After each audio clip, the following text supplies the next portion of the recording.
second part of the tree came down and fell on my hood in my car. You're lucky. Next on the news at 9, trees drop like flies. Severe weather causes major damage in part of New Jersey. We have live team coverage. Attacked at home, caught on camera. A man struggles on the floor as a group of armed robbers ransack his house. Dangling for days, a luxury home set on fire and burned to the ground. You're watching WLNY TV 1055 News at 9.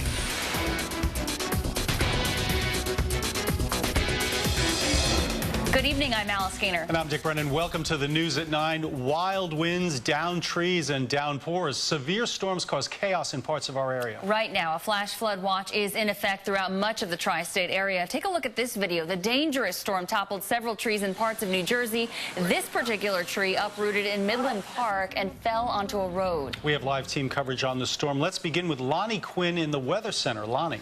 All right, you know, Dick and Alice, whenever I put out those warnings from the National Weather Service of a severe thunderstorm, it's not the lightning. It's the fact that there are winds at 58 miles per hour or stronger associated with that storm. Hail, half an inch or larger. You got to be careful. Look at the damage those winds can do. And I know we're all thinking, okay, watch out for the lightning bolts. And that's a part of it. But it's the winds that are the big problem when you have a severe thunderstorm warning. Right now, that's a pretty moderate to heavy rain that's falling from Bridgeport, Connecticut, inland in Fairfield County, all the way down to about Smithtown, and a little bit out to Fire Island as well. That's where the heaviest activity is right now in our area, and I think the concerns that remain for the rest of this night are all going to be flood related. It's not so much the severe thunderstorm activity. I think that has pretty much wounded itself down. Wounded itself down. Is that it, Jim? Yeah.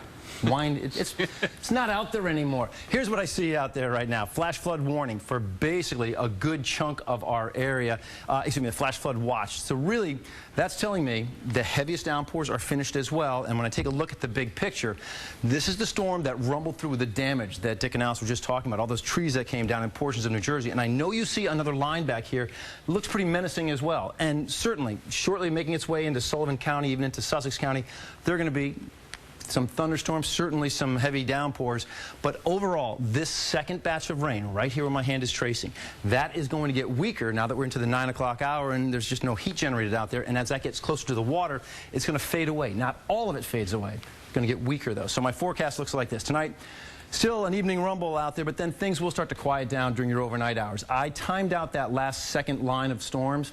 They should be out of here by the time you get to about sunrise. So for tomorrow afternoon, it looks beautiful out there, 80 degrees, a beautiful looking Saturday. The weekend looks great. We'll be talking about that in just a moment. But right now, Dick and Alice, back to you guys. All right, Lonnie, thanks very much. Well, Bergen County was one of the hardest hit places. Just look at the damage in Midland Park.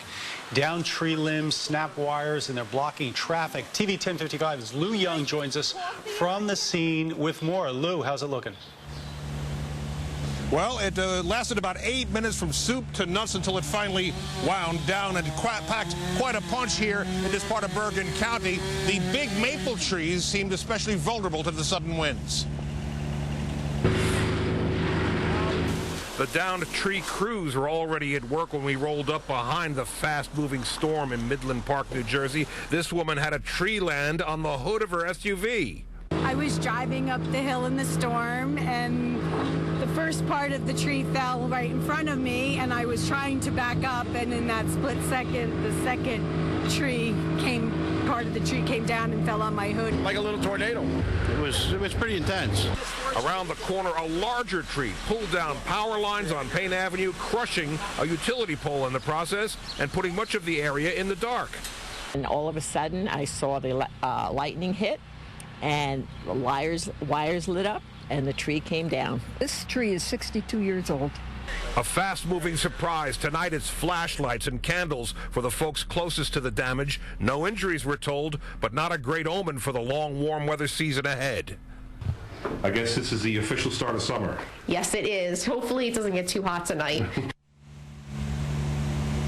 Live in the 9 o'clock hour, you're looking at the crews just getting to this big tree on Payne Avenue. They showed up a couple of moments ago. That means PSE&G is right behind them. They're having a lot of trouble moving from place to place. The damage is localized, not what's widespread, but there are a lot of locations. And these folks over here are watching the crews, hoping they don't have to spend the entire night in the dark. We're live in Midland Park, New Jersey, Bergen County. Lou Young, TV 1055. Oh, boy. All right. Thank you so much for that report, Lou. And it's the same scene over in Ridgewood, New Jersey. TV 1055's Tracy Carrasco is live there with that part of our coverage for this evening tonight. Tracy. Well, Alice, just like Lou said, most of this Ridgewood neighborhood is without power, and let me show you why. Massive trees like this one came down during today's storm. You can see trees down and blocking much of the neighborhood here at Hamilton and Parsons Road in Ridgewood. The trees brought down power lines, landed on top of cars and homes, even brought up sections of the sidewalk. The top of this tree was completely sheared off in the storm, and all of the branches ended up on top of the home. Here you can see lightning split this tree in half. Part of it still standing, the other part down on the ground. Residents say they are surprised by the amount of damage this fast-moving storm caused. Coming out of the west, you could see some very black clouds coming in. And when suddenly the wind came up, this is before it really started raining, and it really was blowing hard. And the rain was looking like a tropical rainforest type rain, and then suddenly that got so dense you couldn't even see from here to the street. And suddenly all the trees just went down. Now, residents here say anytime there is a powerful storm, trees in their neighborhood tend to fall, but it's been a while since it's been this bad. Now, back out here live, you can see and hear that crews have been out here all night working to remove some of those trees and get the roads back working. Power crews have also been out here trying to restore the electricity. We're live tonight. Tracy Carrasco, TV 1055. Okay, Tracy, and the rough weather causing problems for air travelers tonight. You're about to look. There it is, a live picture from LaGuardia Airport where there are up to 3-hour delays on arrivals and scattered delays on departures. Newark Airport is in a similar situation with arrival delays of close to 3 hours and up to 1-hour delays on departures. Over at JFK, some arrivals are running nearly 4 hours late and departures are delayed by close to 2 hours there. To other news now, a body found on Long Island has been identified as a missing 21-year-old mother. Sarah Good, the mother of a 4-year-old, went missing nearly a week ago. Her body was discovered in the woods in Medford, less than a mile from her abandoned car. Friends say they've shared with detectives what they know about a possible struggle the mother may have had with a male acquaintance. Tied up and held at gunpoint inside his own home. Tonight, an elderly man is speaking to TV 1055 after a frightening attack. 3 men forced their way into his house, and it got worse from there. TV 1055's Diane Macedo has the story from the Morsenia section of the Bronx. The sign in Spanish says no trespassing, but Oscar Arocho says 3 men clearly ignored that warning Sunday night when they came onto his property, burglarized his home, and held him at gunpoint. When I came home, I opened the gate, I looked, the door glass was broke. And then I said, wow, what happened? He went to take a closer look and opened the door. That's when he saw them. When I tried to get to look, the guy came over here and pushed me inside the house. And then the other 2 came from the other place. Surveillance video then shows the attackers tie the 79-year-old up and try to put a hood over his head. Give him my money, I give him my jewelry, and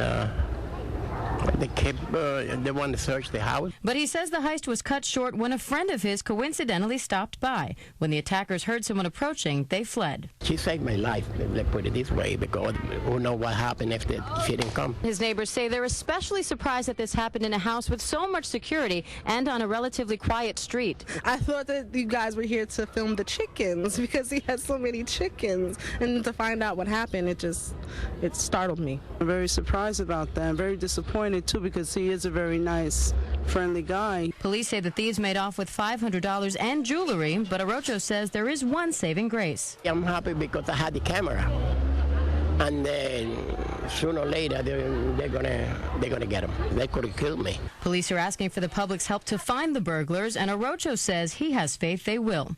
In Morisania, Diane Macedo, TV 1055. He says he had the surveillance cameras installed just last month. Now to the crisis in Iraq, where a terror organization has taken over major territories and is now threatening Baghdad. Right now, President Obama is deciding what the U.S. will do in response. This poses a danger to Iraq and its people, and given the nature of these terrorists, it could pose a threat eventually to American interests as well. President Obama met with his national security team at the White House to weigh military options, but says Iraq's leaders need to step up to the plate. The United States is not simply going to involve itself in a military action in the absence of a political plan by the Iraqis that gives us some assurance that they're prepared to work together. The U.S. poured $25 billion in training and equipment into the Iraqi army. In Iraqi Kurdistan, this Kurdish leader, Joed Mohammed, told Holly Williams of CBS News he witnessed Iraqi forces deserting. And what do you think about that? The Iraqi army is useless, he said. They don't have any principles. The terror group known as the Islamic State in Iraq and Syria, or ISIS, has taken over sections of northern and central Iraq and is threatening Baghdad. They're enacting strict Sharia law.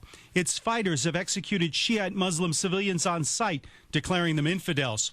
ISIS was actually kicked out of al-Qaeda for defying its leadership. ISIS is headed by Abu Bakr al-Baghdadi. The U.S. has offered a $10 million reward for Baghdadi, dead or alive.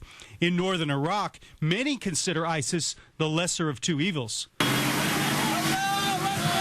Some people here resent Iraq's government. This man fled Mosul with his 2-month-old daughter. I don't like terrorism, he told us, but people are fed up with the government, and that's why they're rising up. In the meantime, the U.S. is ordering the aircraft carrier George H.W. Bush to the Persian Gulf, where it will join ships armed with cruise missiles.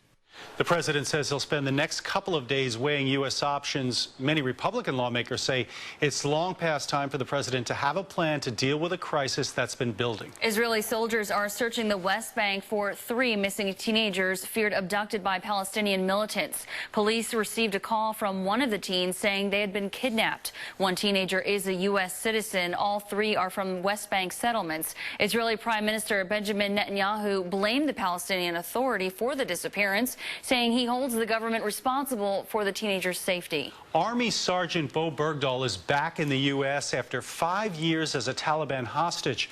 He arrived at a military hospital in San Antonio, Texas, early this morning.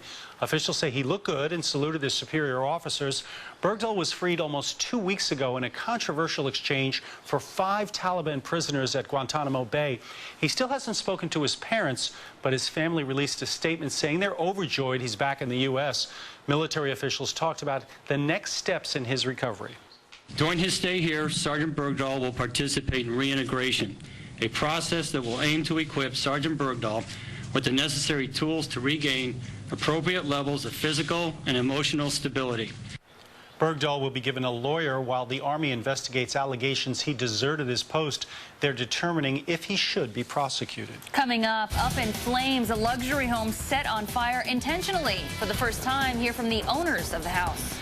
Deadly crash. A small plane goes down in Westchester County with a member of the Rockefeller family on board. Governor Christie, like you've never imagined, see the dance moves that are causing controversy. Also tonight.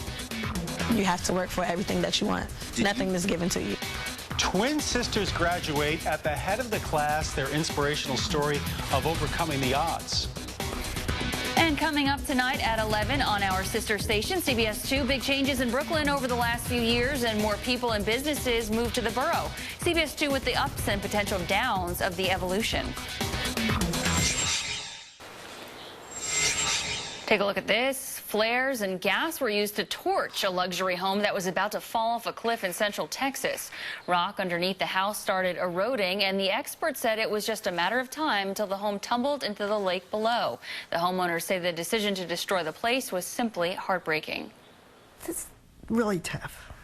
That house was special, and I don't even know why it was so special, but it was special to me. As if losing the home weren't bad enough, insurance is unlikely to cover anything because the problem was considered earth movement. In fact, the homeowners are being forced to pay for the burn and the cleanup. Tragedy today for one of the country's most famous families. A member of the Rockefeller family died when his small plane crashed. TV 1055's John Slattery has more from Westchester. The crash occurred just after 8 this morning after Dr. Richard Rockefeller, 65, took off in his own plane. Shortly after takeoff, the FAA control tower notified airport operations that the aircraft was missing. The plane, a Piper Meridian, a single-engine turboprop, is equipped to carry a pilot and 5 passengers. The sole occupant and pilot is Dr. Richard Rockefeller. He flew in yesterday for the birthday of his father, David Rockefeller, who turned 99 yesterday. The plane en route to Portland, Maine in heavy fog apparently clipped trees just after takeoff and crashed at a stable about a half-mile away, narrowly missing a home. The weather at the time was a quarter-mile visibility and an indefinite 200-foot ceiling. Those are poor conditions which require an instrument rating, which airport officials say Rockefeller had. The plane did hit several pine trees on the way down, and we're fortunate that there was no fire. Rockefeller was a son of David Rockefeller, the banker and philanthropist. Richard was a nephew of former Vice President Nelson Rockefeller and great-grandson of John D. Rockefeller. Richard Rockefeller was a physician with Doctors Without Borders and was on the board of Rockefeller University. He lived in Falmouth, Maine. John Slattery, TV 1055. Richard Rockefeller was married and had 2 grown children. The idea of turning a Bergen County church into a mosque is sparking controversy. There's a Christian church in Midland Park, but the El Zarek Education Foundation wants to turn it into a mosque. Some residents don't mind, but others say, not in my neighborhood, worried the street will see more traffic. My main concern is the safety of my family and my son and all his friends that play on the street. It doesn't matter. They'll be good neighbors, and that's all we're concerned about, is that they're good neighbors. Well, the building is already zoned for a house of worship. Midland Park's planning board meeting is scheduled for Monday. A passionate plea from parents. They want better conditions at a Washington Heights school. Mothers and fathers joined with community leaders in the rain. They want trailers being used as classrooms at PS 48 to be removed. They say kids have been going to school in subpar conditions for 10 years now, and enough is enough. We deserve better, and you know it, okay? So stop the trailer. We don't want no trailer. They moldy, they have rats, they broken, they deteriorating by the year. So please, stop the trailers. The Department of Education has said plans are in the works to eliminate the roughly 300 trailers in use citywide within the next 5 years. But at a school in D.C., obstacles didn't matter for twin sisters. They overcame really tough odds to stand together at the top of their class, and as they tell TV 1055's Chip Reed, they have big plans for their future. I'm valedictorian. You are number 1. Yes, and you are? I'm number 2, salutatorian. Meet Rickay on the right and McKay Thompson, graduating with straight A's. And as you might have guessed, they're twins. They talk in unison a lot. So you're going to go to college together? Yes. And their dreams don't stop there. Later, they want to go to law school together. That's our goal. That's our law firm. That's your law firm. Thompson and Thompson? Yes. Thompson and Thompson. Their success is all the more extraordinary because they grew up in public housing. To help pay the family's bills and save for college, they both work 25 hours a week at a fast food restaurant and do 3 to 5 hours of homework each night. On top of that, McKay is class president and Rickay is the treasurer. When do you have time for fun? Never. Never. Their home is full of trophies and academic medals, and to say their father is proud would be a gross understatement. Here you go. Also at home is another challenge. Can you share with mommy? Rickay has a 2-year-old son. Has that held you back in any way? No, I don't believe that he has held me back. He's more of a motivation for me to be as successful as possible. High five. You both want to get straight A's in college? Yes. Dan's list. Dean's list. Yes, we do. And the Thompson twins are heading to George Mason University in Virginia. Best of luck to them. Yeah, Thompson and Thompson. Definitely sounds like a law firm to me. Still ahead, why your favorite carry-on could be sent packing the next time you travel. Plus, living to see another day, how this 28-year-old seemingly healthy dad nearly died, and his warning for other young fathers. Also ahead. Father's Day is this weekend, and my friends here want to tell you why their dads are so special, and they have a lot to say. And be sure to follow us on Twitter. Check out our behind-the-scenes photos, news, and more. That would be at WLNY TV. Nice.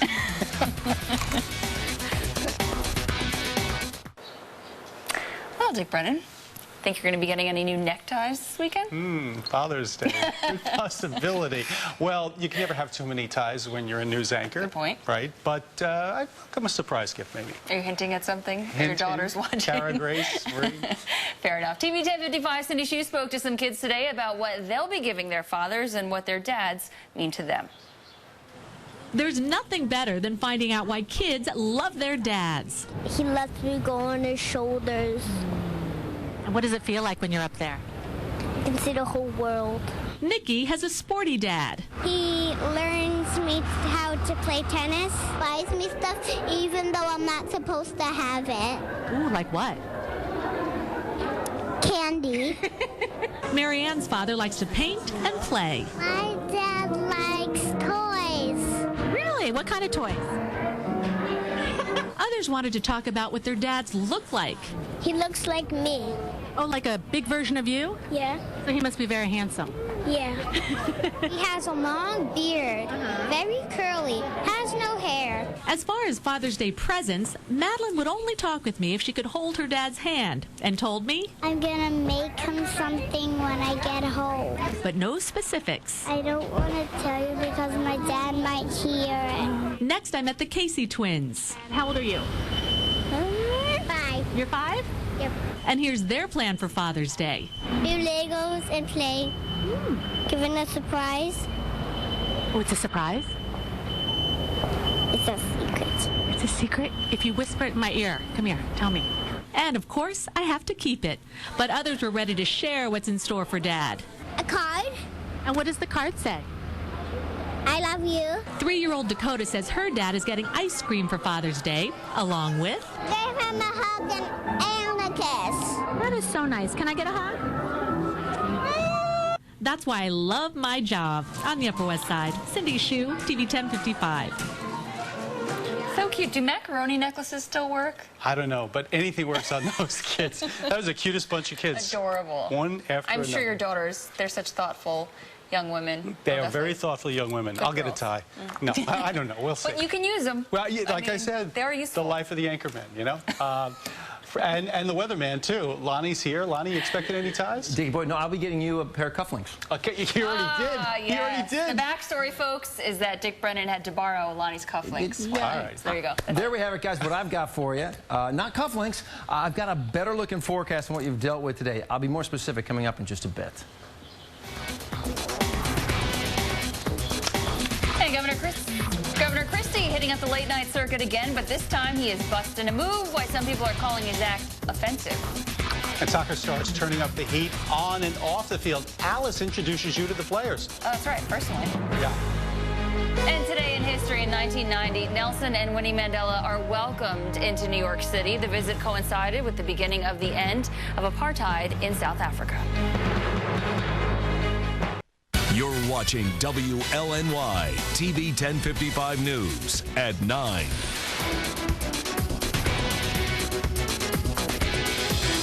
Welcome back right now at 9:30. People are still talking about Governor Christie's late-night TV dance. He literally danced around the Bridgegate scandal, but did he step over the line? Here's TV 1055's political reporter, Marcia Kramer. I guess he feels he could dance himself into the White House. It was the talk of Fort Lee. Governor Christie's homage to Fred Astaire, not, where he tap danced his way around the Bridgegate scandal in a pre-Father's Day skit called The Evolution of Dad Dancing. There was the passionate elliptical, the I Saw This One on Dancing with the Stars, and the oh-so-controversial This Bridge is Closed, which had Christie throwing up his hands in mock anger. Christie was so proud of the performance that he sent out a press release and tweeted about it.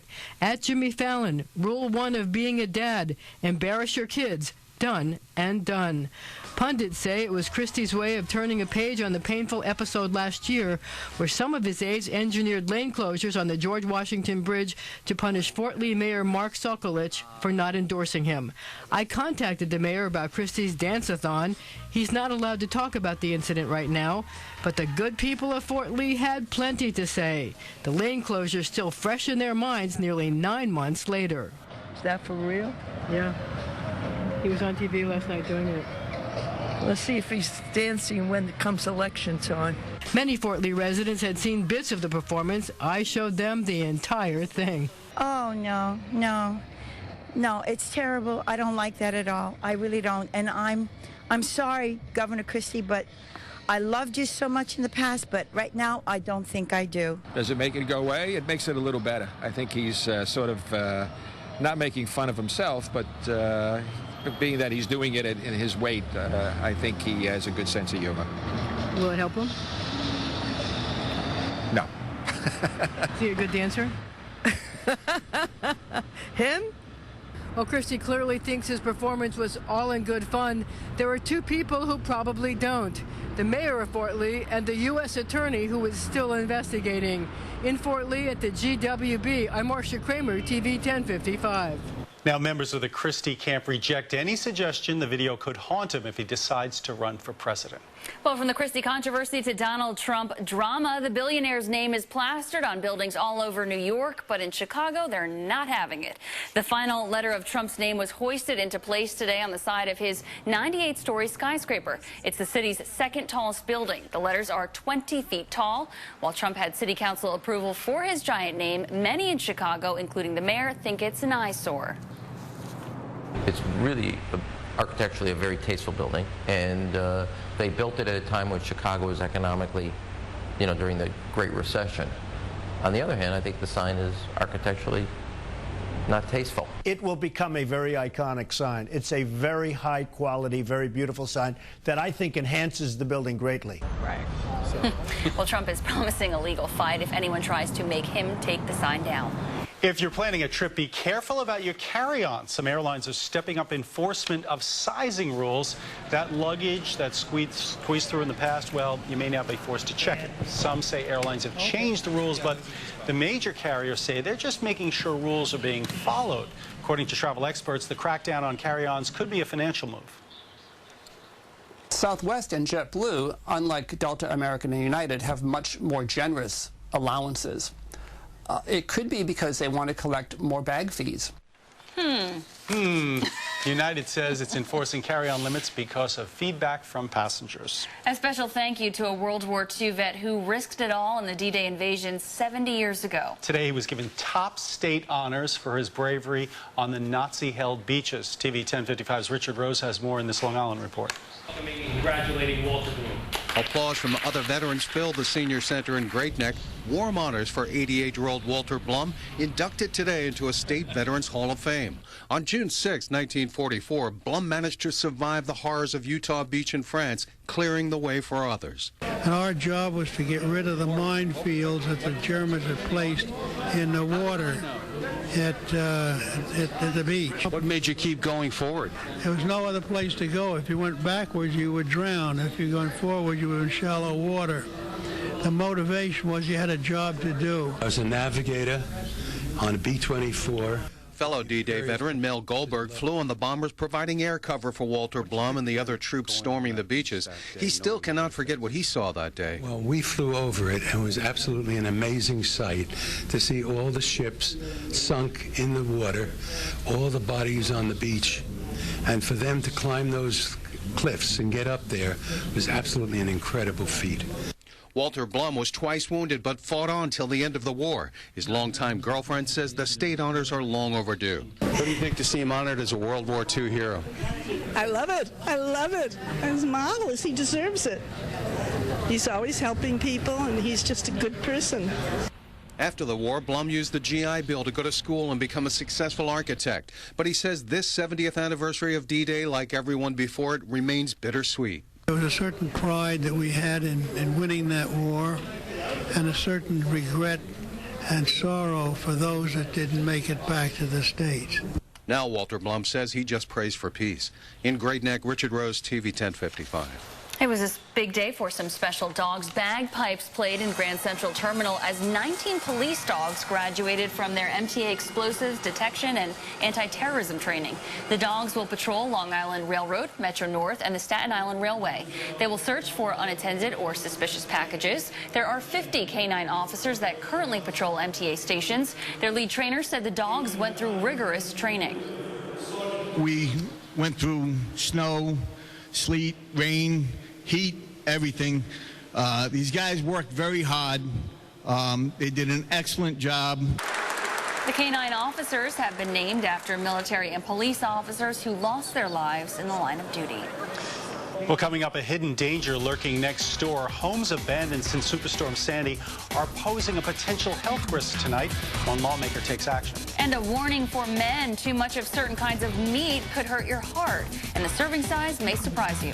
Plus, soccer stars catching eyes on and off the field meet the popular players in the World Cup. Lonnie. Well, we got so much to talk about in this forecast. When is the rain going to end? What's the forecast for your Father's Day? And is it really possible that I see 90s within the next 7 days? Stick around. We're going to talk about all of that, plus some more coming up. Moldy trash still sits in dozens of homes abandoned 20 months after Superstorm Sandy. Now some residents say these homes are eyesores and health hazards. TV 1055's Tony Aiello has a story. The list is long. 60 homes on the Rockaway Peninsula abandoned by residents after Superstorm Sandy. Joyce Zoller lives next to one of them on Neponset Avenue. She believes mold inside is drifting towards her home and destroying her health. My lungs, I'm on inhaler. Being a cancer survivor, it's not a good thing to be around this stuff. Other neighbors say they take antibiotics and steroids for conditions caused by living near moldy, abandoned homes. The storm waters may have receded, but the germs, bacteria, and toxins were left behind.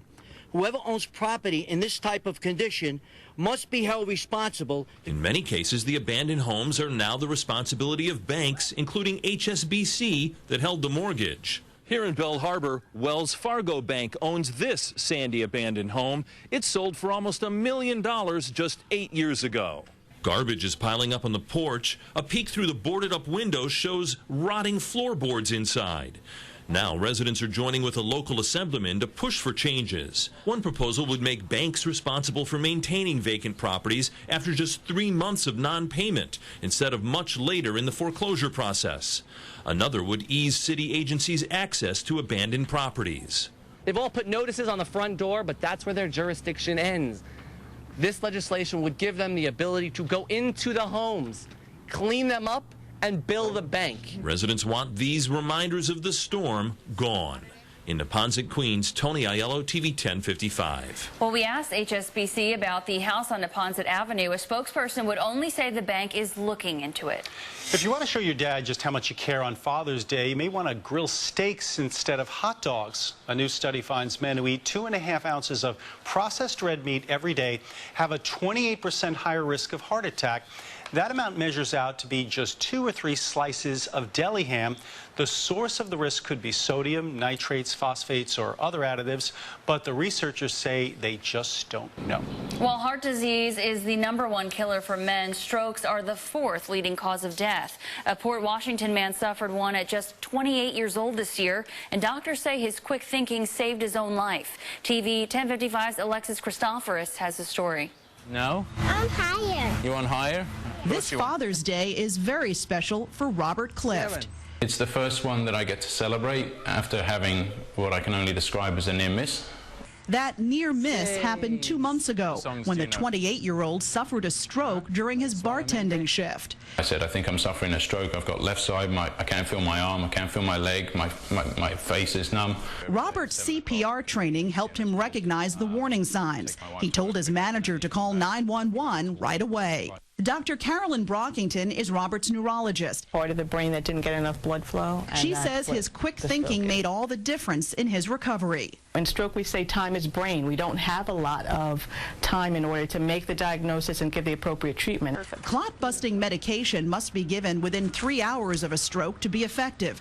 Robert received his treatment within that window. His stroke was due to a small, undetected hole in his heart. It's a structural problem with the heart that can allow blood clots, if they develop in the legs or the pelvis, to actually go through the heart into the brain and cause a stroke. Robert remembers thinking about his wife Yvette and 2-year-old daughter Sienna Mia on his way to the hospital. It's the usual father's thing, proms, weddings, her first date. Robert takes a baby aspirin every day to prevent blood clotting and says he's just grateful to be alive. Alexis Christoforous, TV 1055. Well, doctors say if you see someone with their face drooping or suffering from arm weakness or speech difficulty, you should call 911. All right, we've got a big weekend ahead of us. Father's Day. Father's Day. I'm not tooting my own horn here. Any neckties in the forecast? Yeah, maybe for me, maybe for Lonnie. You never know. You never know. You sort of keep your fingers crossed. Yeah. And look, guys, here's the deal. We've had a pretty rough day out there. I mean, there's been some real damaging cells that have come through, but the timing is going to be really just fine for Father's Day and for the whole weekend in general. So first, let me get you outside. I'll show you what it looks like right now. There's your picture. It looked quieter than it was earlier, but the clouds are still overhead. Rain is in the area, and I will point that out. It's 68 degrees right now. Winds, thankfully, currently not doing too much of anything. Your high temp was 79 degrees, right in line with exactly where you should be this time of the year. I'll tell you, a good portion of this day was pretty darn nice out there. Now, granted, the humidity was up there, so 79 felt warmer than that when you factored in the humidity, but sunshine was out. It was pretty good. And then the clouds rolled in and the rain. Still dealing with flash flood watches. We had some flash flood warnings. Okay, they've been allowed to expire because the heaviest rain has now moved on. But the lingering activity could continue to sort of exacerbate the problem. So flash flood watches remain in effect for all those counties shaded in green, which is a good, 60–70% of our viewing area. Here's your Vortex satellite and radar. Every single one of these icons is some kind of damage or some sort of a delay with traffic, be it a flooding problem on some street. These get reported to us by you, the viewers, and it sort of comes up here on our screen. That's the heavy line that rolled through our area. Right now, it's pretty light rain out on Long Island. A little batch here of heavier rain, which I do think is going to be skimming the south shore of Suffolk County. But what I'm really looking at more so is the second line. So let me give you a little bit bigger pictures. We bounce it back out, and I'll show you this line right here. What I'd like to do is time this out. Now, we are starting to see some heavy downpours make their way into Sullivan County. I've been saying all along, I think this is going to lose some of its oomph as it gets closer. And the further east it goes, it gets closer to the ocean, right? So I think it's going to lose some of its energy because right now we just don't have the heat in the atmosphere to really keep that thing going.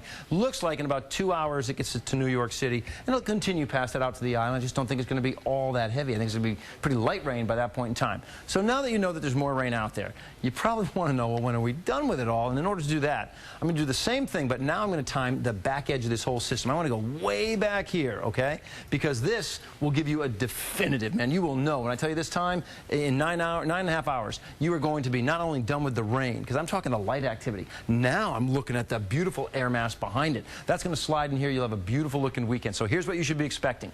You have a rain chance through the morning hours. The clouds are going to linger out east, and then they're going to clear as well, and it turns nice throughout the entire area for everybody this Saturday. And Sunday's going to be beautiful as well. And overall, we're going to be less humid throughout the entire weekend. So everything works out in our favor for a great-looking weekend. If you're heading to the mountains, let's give you a little weekend report here. Heading up on Saturday, it's a nice day, 78 to 82 degrees with a sunny sky overhead. Sunday, mostly sunny, 79 to 84 degrees. If you're a beachgoer and you're hitting the ocean, well, it looks good on Saturday, 75 to 81. Again, I think our eastern beaches, the end of Suffolk County, I think the Hamptons, you could start off with some cloud cover. It's going to push out as well. And then Sunday, everybody has a nice-looking day, 74 to 82. Here's my extended forecast. First, we'll touch upon Father's Day, which will give you just a great-looking day. 82 if you're celebrating it here in the city. It's mostly sunny overhead. Everybody's going to have a good-looking Father's Day regardless. Numbers look like this. 80 on Saturday, 82 Sunday, 84 Monday, 86 Tuesday, 88 Wednesday, and I'm telling you by Wednesday, I do see a rain chance there for Tuesday and Wednesday, but the rain's going to clear, and I think Wednesday you could very well be seeing some 90s out there. I even think you could be seeing a 90 in New York City. It's possible. The big-time heat is coming here. And weekend, I see good to go fly a kite. According to your little thing there. Kite flying weather we've been waiting for. I don't make those specialty graphics like for Easter or Father's Day. Why we decided to put kites for the Father's Day one? I don't know. It's just had a nice festive air. Are you hinting for Lily at something? Maybe I'd like a nice kite. Okay, sure, right. nice There kite. you go. Yeah. Okay, Go kite fly for you, kite. necktie for you. There you go. I like it. Thank you, Lonnie. It's day 2 of the World Cup, and things are heating up. In more ways than one, you might say. That's because some of the soccer celebrities are causing the temperature to spike. The skill, the athleticism, the attractive players. Soccer's rising star Neymar got everyone's attention yesterday with a pair of goals during Brazil's game against Croatia. The 22-year-old Brazilian is also getting noticed for his style, gaining on FIFA's reigning World Player of the Year, Cristiano Ronaldo. Portugal's Ronaldo is arguably the game's biggest and most recognizable star. He's posed for Armani, Vogue, and Vanity Fair, taking in $80 million, nearly $28 million of that from product endorsements. They have to play well. They have to be good. You can't just be beautiful and look great in an underwear ad unless you're good. Style reporter for the New York Times, John Coblin, says many believe retired English soccer star David Beckham started the fashion soccer crossover. Beckham is the sort of guy who, if he had a faux hawk, everybody else had a faux hawk. He married a pop star turned fashion designer. Ever since David Beckham really hit it big, they sort of look at the soccer field as a runway. Speaking of runway, the entire Italian national team is being outfitted by Dolce & Gabbana while they're in Brazil. Other players to look out for, Argentina's Lionel Messi and Italy's Mario Balotelli, both highly skilled and both with endorsement deals. But for now, it's Ronaldo commanding the most attention. Just look at that skill. Plenty of fancy footwork and soccer celebrities on display for the next month. Woo, right, Dick Brennan? There's some concern with Ronaldo. He cut short a training session Thursday. I told you I was going to sell it. Yeah. He left with ice on his knee Thursday. It could be tendinitis. Luckily, his team doesn't play until Monday, so plenty of time to rest up. Temperature spiking in here, Oh, yeah. Alice. Yeah. Coming up in sports, we'll check in on the Rangers' fight for survival in the Stanley Cup final. And it didn't take long for an upset in the World Cup. Otis has another busy day in sports right after this. We're very excited about the Rangers tonight. And still plenty of time left in this one. Game 5 might as well be Game 7. It's a must-win situation for the Rangers once again. Unfortunately, they did jump out to the quick lead this time. Instead, Justin Williams got one past Henrik Lundqvist to make it 1-0 Kings. But Dick, just moments ago, on the power play, the Rangers work it around. Chris Kreider on the doorstep, bangs it home. The game is tied at 1 near the end of the second period. Once again, Rangers are trying to win and force a Game 6 back here in New York on Monday. It's all tied at 1 in the second period. Well, as you no doubt saw out there, it was raining cats and dogs, and that includes in Queens, where the Mets and Padres were delayed almost 2 hours because of rain. Start of a 3-game set against the Padres. Bartolo Colon hasn't lost a start since early May. That's Rene Rivera, and that's not coming back. 2-run pop in the second. Mets have since scored a run, but still trail 2-1 in the second inning. Well, after taking 3 straight from the Mariners, the Yankees moved down the coast to Oakland to face the A's. First pitch in about 10 minutes. Second round of the U.S. Open at Pinehurst #2, and it's starting to turn into Martin Keimer's own personal playground. He shot a first-round 65 yesterday. Thought it was so nice, did it twice. Another 65, bogey-free round today. He shoots a record 130 for the first 2 rounds, and never in the history of major championship golf has anyone open with back-to-back 65s. He's now 6 shots clear of the field. The U.S. Open might be the U.S. closed before we even get to the weekend. Keimer looking for his second major championship. Carmelo Anthony is opting out of his contract, will become a free agent this summer. Those are his intentions, but the Knicks, they are making a push. Phil Jackson, Steve Mills, and new head coach Derek Fisher are meeting with him in L.A. possibly tonight. A full slate of World Cup games today. In Group A, Mexico slipped by Cameroon 1-0. And in Group B, Chile took care of Australia 3-1. Game of the day, rematch of the final from 4 years ago. Defending champion Spain taking on the Netherlands. Very different result this time. What a goal by Robert van Persie to tie it at 1 in the 44th minute. Now, Spain only gave up 2 goals in the last World Cup 4 years ago. Well, today, they gave up 5. The Dutch shocked the #1 team in the world, 5-1 the final. And finally tonight, we're on the eve of the 4th annual Walk to Believe to help raise money to fund spinal cord injury research and support. It's part of former Rutgers football player Eric LeGrand's mission to get back on his feet. The walk is also in conjunction with a graduation celebration for LeGrand. It'll take place tomorrow morning at 10 o'clock at High Point Solution Stadium on the campus of Rutgers University, where he was paralyzed in a game. LeGrand takes pride in his role of picking up the mantle of awareness.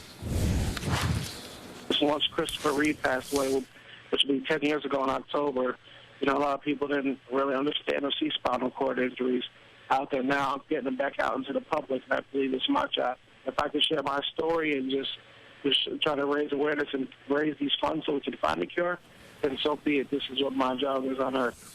Yeah, certainly picked up the mantle. Let me tell you, this guy is always smiling. He's unbelievable. Always positive. Very positive. That's the word for Eric. He's a great young man. You know, he's always tweeting with us. Right, and what a message he delivers. Yes, great guy. Yeah. We'll be right back. Sports on the News at 9 is brought to you in part by your Mercedes-Benz Tri-State dealers. There's much more news ahead tonight. Maurice Dubois joins us with a look at what's coming up on CBS 2 News at 11. All right, thank you both. And tonight, swiped in a matter of seconds, cameras catch a thief stealing packages at an apartment building in New Jersey. We have seen it in other areas before. Tonight, what you can do to protect your deliveries. Plus, Brooklyn on the upswing in a big way. Businesses booming, people flocking to live in the borough. Big changes, but at what cost? We'll have that plus all the news tonight when we see you at 11 over on Channel 2. Dick and Alice. All right, Maurice, thanks very much, and thanks for watching the news at 9. I'm Dick Brennan. And I'm Alice Gaynor. For the entire TV 1055 team, have a great weekend. You've been watching WLNY TV 1055 News at 9.